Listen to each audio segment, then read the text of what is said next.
Gagawa tayo ngayon ng speaker. Yung pangalawang speaker ko na nasira noon, ito. Di 12. Yung isa, nagawa na natin yan. Nagawa ko na yon. So, ito, naiwan siya. Mga isang buwan na rin yata ko nagawa yon. Wala kasing time na gumawa. Kaya, ayan, naiwan ito. So, subukan natin gawin ngayon kung ano ba sira nito. Ayaw na rin gumana ito. Katulad nung isang ginawa ko. Yung kambal nito. Kambal ito parehas na ganito yan Crown. 12.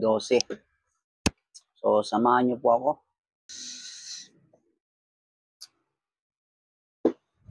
Ayan, titignan natin ito kung may putol lang siya. Kasi yung unang ginawa ko, yung kasama nito, dito lang sa ibabaw yung putol. At sana nga, ganun din ito. Pero kung hindi, kung wala dito yung putol dito sa ibabaw, talagang tatanggalin ko na ito.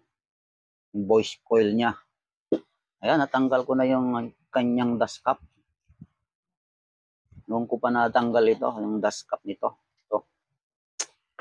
So, ang gagawin natin, paiinitan natin ito ng soldering iron. So, nakapagpainit na tayo ng soldering iron. Yan, Pagtsagaan natin kutkutin ito, baka sakaling nandito lang yung putol ng wire.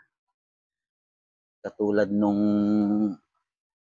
nauna kong ginawang speaker na kasama nito, yung kambal nito. Paiinitan lang natin yung dikit nito. Tsaga-tsaga lang. Sana nandito lang yung putol niya. Para hindi na natin tanggalin itong buong voice coil niya.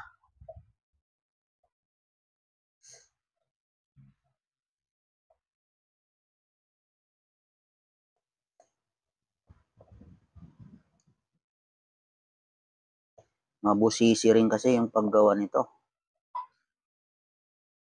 Kaya hindi ko kaagad nagawa ito. Yung isa lang yung nagawa ko. Tapos may trabaho naman tayo. Kaya ayan.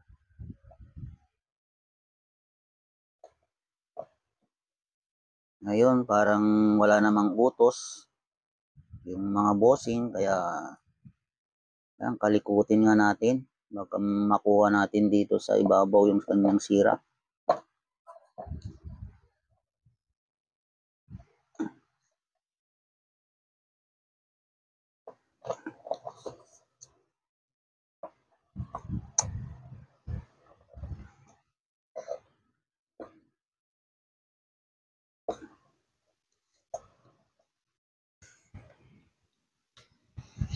Kuha nga tayo ng ilaw para mailawan itong ating ginagawa.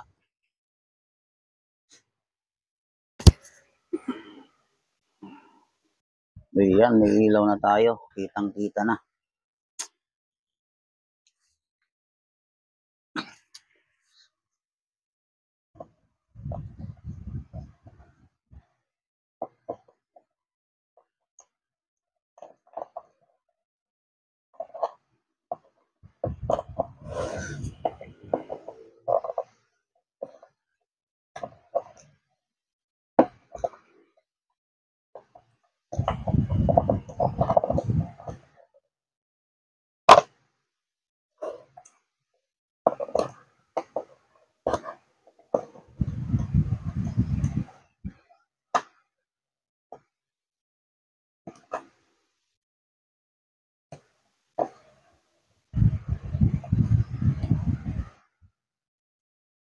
Mukhang nandito yung putol niya, Putol yata dito yun. Putol ba? Mukhang nandito rin yung putol niya. Swerte kung dito lang din. Yan, Ang galing ko nga ito.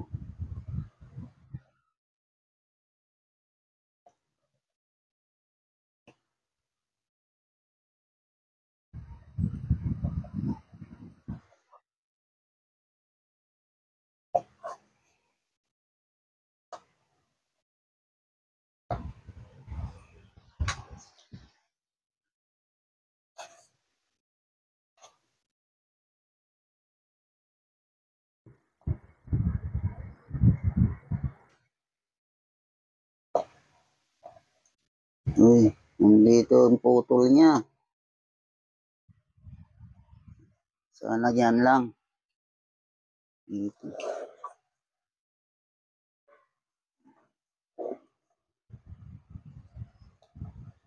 Ngayon, dito nga ang putol niya, oh. Katulad din nung isa. Dito lang sa ibabaw yung putol, ayan, oh. Ang putol.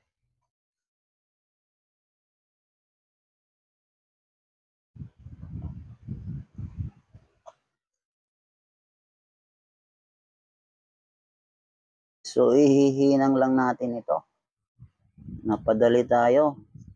Hindi na natin tinanggal ng buo yung kanyang voice coil. Nandito lang yung ano niya, yung putol niya.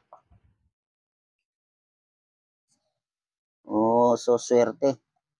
Ayan, oh. Close up natin.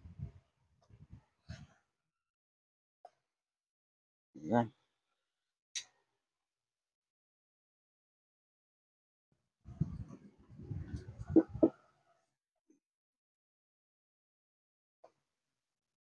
Ayan. Dito lang sa ibabaw, close up natin.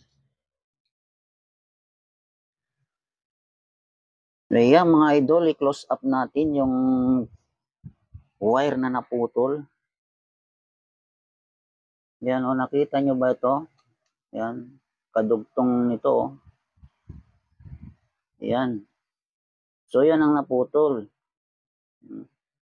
Parehas din nung isang speaker. So, idudugtong natin yan para gumana siya. Pero, i-tester muna natin ito. I-tester natin siya sa isang probe dito, tapos sa isa dito. Tingnan natin kung gumana yan. Putol lang talaga dito. Hindi yung mismong voice coil nito. Ito. Kabuuan na yan. Yan, titester natin.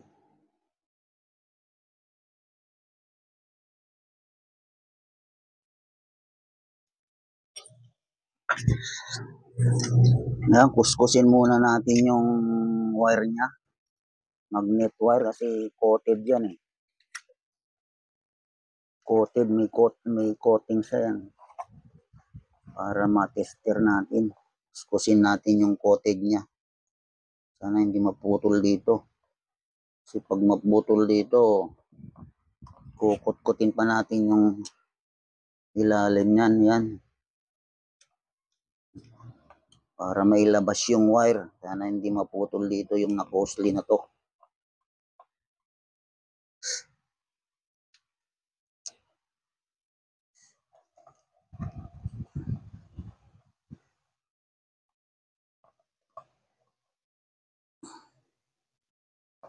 Ay, nako. Dahan-dahan lang. Para hindi maputol. Tingnan natin kung matester na.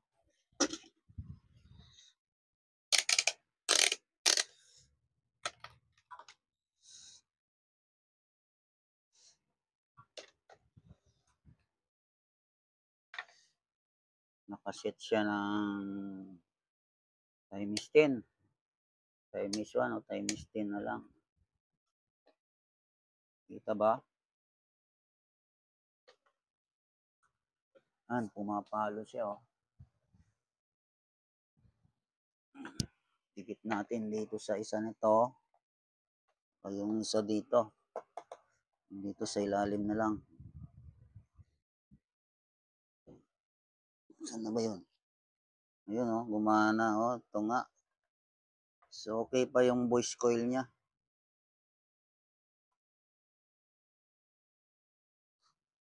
Kulang sa ano, kuskus yata ito.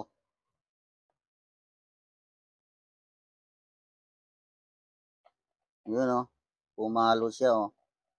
So okay, ito lang yung putol.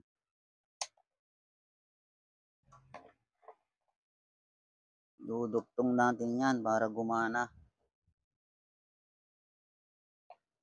Oh, pumalo. So okay. Excuse.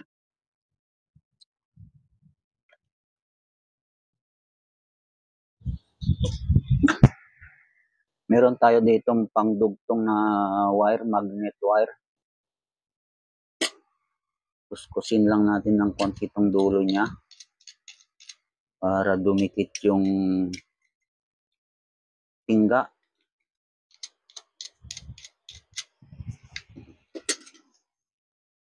Mainit na ba ito? Lagyan muna natin ng pingga itong wire dito.